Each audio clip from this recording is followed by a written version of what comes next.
রাত পোহালেই রথযাত্রা, আর সেই রথযাত্রা ঘিরে ইতিমধ্যে পুরীতে বলা যায় যে লোক ধরানোর জায়গা নেই, কারণ পুণ্যার্থীরা ইতিমধ্যে রওনা দিয়ে দিয়েছেন গত কয়েকদিন ধরে পুরীর উদ্দেশ্যে। আর সেই রথযাত্রা ঘিরে একটা উন্মাদনা তো থাকেই ভক্তদের মধ্যে। এই উন্মাদনার মধ্যেই একটা কিন্তু খারাপ খবর শোনালো আবহাওয়া দপ্তর। ইতিমধ্যে বুধবার সকাল থেকেই কিন্তু পুরীতে প্রচুর পরিমাণে বৃষ্টিপাত হচ্ছে।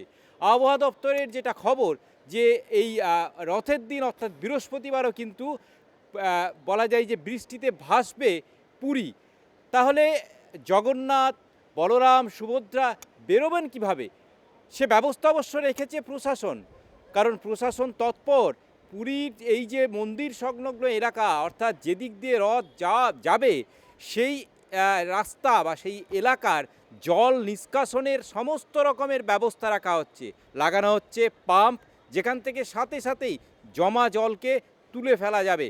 এবং এই পুরীতে ইতিমধ্যে কিন্তু হাজার হাজার ভক্ত সেখানে তারা পৌঁছেছেন।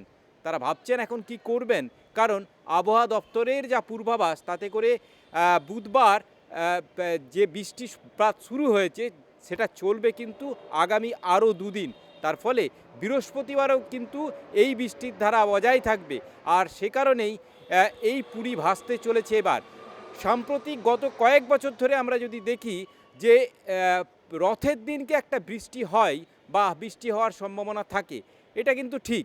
কিন্তু এবারে যেটা হলো সেটা হচ্ছে যে প্রচুর পরিমাণে বৃষ্টিপাত হচ্ছে পুরীতে। বুধবার সকাল 8টা পর্যন্ত আইএমডির দেওয়া তথ্য অনুযায়ী প্রায় 143 মিলিমিটার বৃষ্টিপাত হয়েছে পুরীতে।